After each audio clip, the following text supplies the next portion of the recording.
네, 오늘 특별한 분 모셨습니다. 한국, 중국, 미국, 정말 그야말로 반도체 패권 전쟁입니다. 그 안에서 누가 이 패권을 가져갈 것인가 아직 명확하게 이 그림이 그려지지 않았다는 데 있어서 전쟁은 격화될 가능성이 큰데요. 그 움직임 안에서의 우리는 기회를 어떻게 찾아봐야 될까요?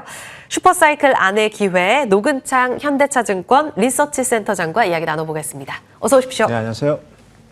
최근에 삼성전자 리포트도 업데이트를 하셔가지고 예. 궁금한 게 참 많습니다, 센터장님. 예. 오늘 반도체 분위기가 연휴 직전에 다시 타오르고 있어요. 예. 일단 조금 톤다운 시킬 필요도 있나? 라는 측면에서 관세부터 질문을 드려보죠. 예. 관세 불확실성은 아직 가신 게 아니고 예. 품목 관세도 남아있고 예. 칩 개수 따져서 매기겠다. 이런 예. 이야기까지 있습니다. 이거 현실화 가능성 있나요? 해도 상관없을 것 같습니다. 오. 왜냐하면 뭐 일시적인 실적에 미세한 변화는 있을 수 있지만 지금의 가장 큰 변화는 역시 AI 반도체고요. AI 반도체의 핵심이 또 HBM인데 HBM이 지금 수요가 상당히 2028년까지는 저희는 되게 좋게 보고 있고요. 일단 두 가지 중심으로 보시면 좋을 것 같습니다. 일단 데이터 센터의 캐펙스가 언제 정점을 찍느냐가 중요할 것 같은데 우리 젠슨랑 CEO는 2028년에 1조 달러로 예상하고 있습니다. 참고로 작년이 4천억 불이거든요. 그러니까 올해가 한 5천억 불 좀 넘을 거고 쭉 하면 그래서 28년까지는 이제 그렇게 수요 방향성은 보고 있고요. 여기에 이제 새로운 칩인 누빈 울트라의 트랜지스터 숫자가 현재 블랙엘이 이제 2080억 개의 트랜지스터입니다. 과거에 썼던 엔비디아 GPU가 800억 개의 트랜지스터라면 블랙엘이 2080억 개, 그다음에 누빈 울트라가 5천억 개거든요. 그러니까 트랜지스터 숫자가 GPU가 많다는 건 HBM도 그 이상으로 올라가야 되는 거죠. 그래서 그때 이제 대부분 알고 있는 게 지금 HBM 블랙 울트라가 288GB인데 거기보다 2.5배 성장한 1TB가 2028년, 27년에 이제 공개가 돼서 28년에 장착이 되기 때문에 사실 그 그림에서 품목 관세가 하나도 안 중요하고요. 왜냐하면 우리가 만드는 AI 반도체는 TSMC가 미국에 공장을 짓고 있잖아요. 그럼 무관세입니다. 무관세고 계속해서 대만에서 HBM이랑 GPU를 어셈블리해서 패키징해서 미국에 수출해도 미국에 공장 짓고 있는 TSMC 때문에 그게 무관세이기 때문에 그게 본질이고요. 제가 좀 더 구체적으로 말씀드리면 서버 디램하고 HBM의 2026년 제 포캐스트이지만 금액 기준 디램 시장의 비중은 74%입니다. 그러니까 모바일이든 PC든 이게 안 팔리든 상관이 없다는 거예요. 그리고 모바일 PC도 중요한 게 HBM으로 만들어야 되기 때문에 일반 디램의 웨이퍼를 HBM으로 만들어야 됩니다. 그럼 일반 디램을 만들 공급이 줄 거 아닙니까? 그렇기 때문에 관세를 매겨도 가격도 같이 올라가기 때문에 그리고 없어서 못 구하는 거라면 사실은 관세 때문에 가격이 올라가도 오히려 주도권이 우리한테 좀 있을 수도 있거든요. 그래서 범용이 중요하지도 않지만 설령 범용마저도 그렇게 영향이 크지는 않고 그리고 우리나라 전체 반도체 수출액에서 미국이 차지하는 비중이 작년 기준으로 8%밖에 안 됩니다. 그래서 중간재이기 때문에 물론 세트까지 떠가지고 관세를 현미경으로 매긴다는데 저는 그래도 노이즈에 지나지 않을 거고 그리고 우리가 좀 많이 간과했던 시장이 이제 낸드 시장인데 낸드 같은 경우에는 많은 기업들이 설비 투자도 안 했고 사실 일본의 키옥시아를 제외하고는 설비 투자한 데가 없어요. 근데 그 낸드가 스마트폰 PC 비중이 높다 보니까 가격이 많이 떨어졌는데 최근에 추론 서비스가 에이전틱 AI 시대와 함께 추론 서비스가 많이 확대되고 있잖아요. 그래서 결국 이제 추론 서비스라는 거는 데이터의 정확성이 되게 중요하거든요. 그렇기 때문에 예장 스토리지에 대한 중요성이 커졌고요. 그래서 우리가 하드디스크 쪽에서는 니어라인이라는 아주 저가의 하드디스크 드라이브 수요가 있었는데 이제 그거보다는 좀 비싸지만 그래도 가격 경쟁이 있는 게 QLC 기반, 주로 많이 쓰는 TLC 말고 QLC 기반의 SSD 같은 경우에는 가격 경쟁도 있는데 이런 추론 수요 때문에 그쪽 수요가 많이 좋아지고 있고요. 그래서 랜드 가격도 지금 우리 예상하고 달리 3분기부터는 좀 의있게 상승하고 있고 이게 내년 1분기까지 이어진다. 그래서 하나로 요약하자면 관세 이런 거는 노이즈고요. 그냥 AI 반도체, AI 데이터 센터 그 한 그림을 가지고 보면 학습 중심의 시장이 추론으로 확대되고 그리고 학습의 고도화를 위해서 트랜지스터 숫자를 2080억 개에서 5천억 개로 높이는 누빈 울트라까지는 일단 이번 사이클은 간다고 보시는 게 좀 현실적일 것 같습니다. 좋습니다. 관세는 그냥 노이즈일 뿐이다.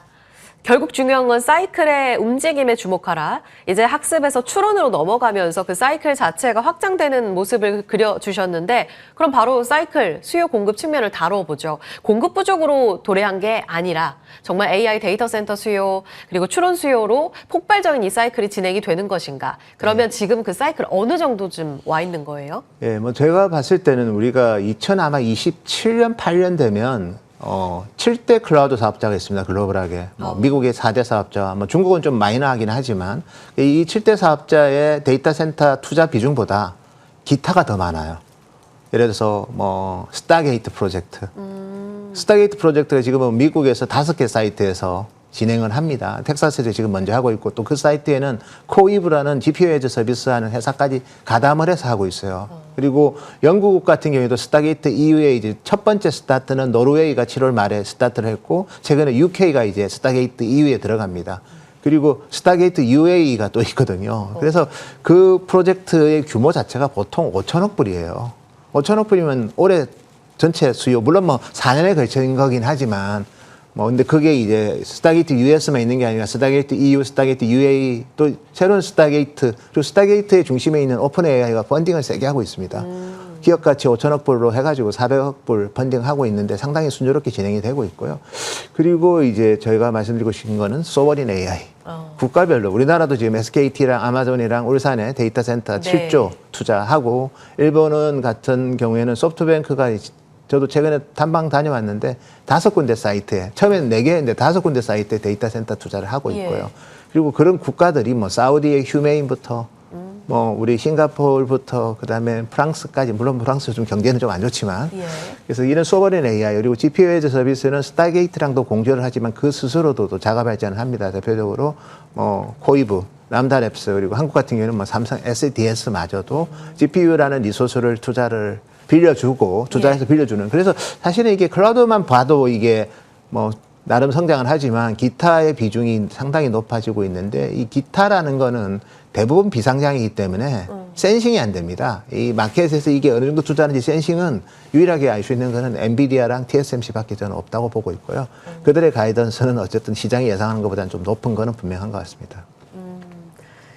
그리고 그 사이클은 27년, 28년까지 지속된다는 그림을 그리고 계신 거군요. 좋습니다. 그런데 이 공급 부족으로 처음에 이 사이클이 도래했다는 이야기가 참 많았었잖아요. 감산을 진행한 지 꽤 됐었으니까요. 근데 3사가 아직 증설하는 움직임까지는 보여주고 있진 않습니다. 삼성전자의 증설 기대감으로 지금 소부장이 달려가고 있다. 이런 표현들도 정말 많이 하던데 이미 그것이 반영되고 있다고 보시는지 아까 사실 범용보다는 HBM, 그러니까 AI 반도체 쪽으로 조금 더 중요도를 높게 말씀하셨잖아요. 범용 기대감은 어느 정도까지 볼 수 있을까요? 그러니까 AI는 이제 본질이고 메가 트렌드고 범용은 이제 수급이라고 봐야 되거든요.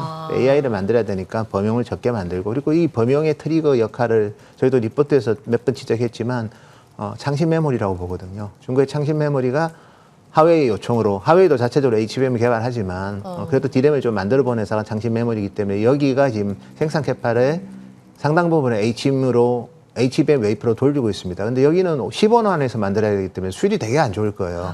그러면 그만큼 범용 웨이퍼를 많이 잠식을 시키기 때문에 거기서 생기는 수급 개선 효과가 상당히 크거든요. 그래서 저희는 범용도 지금은 이런 어떻게 보면 HBM의 블랙홀로 HBM 수요가 커지니까 범용을 못 만들고 또 범용을 교란했던 창신 메모리가 블랙리스트로 걸린 상태에서 미국의 제재를 받는 상태에서 HBM으로 범용 D램 웨이퍼를 전환해야 되기 때문에 이 결과적으로 이게 이제 HBM이 주는 어떻게 보면 좋은 나비 효과라고 보셔야 될 것 같고요. 그래서 저희는 이번에는 그냥 그래서 제가 AI만 보면 된다로 말씀드리고 AI가 범용까지 이제 자극을 해서 범용 만들어야 될 제품을 AI로 더 돌려버리고 범용은 공급이 줄는데 그렇다고 해서 사람들이 스마트폰, PC 이런 걸 안 사는 건 아니잖아요. 그래서 그거의 수급까지도 좀 올라오기 때문에 그리고 낸드 같은 경우에도 보시면 최근에 우리 YMTC가 많이 좀 힘들게 했는데 요즘 점유율도 많이 떨어졌어요. 왜냐하면 거기도 지금 리소스를 2개로 분할해야 됩니다. YMTC가 지금 딜램 한다는 얘기는 이미 다 알려져 있고요.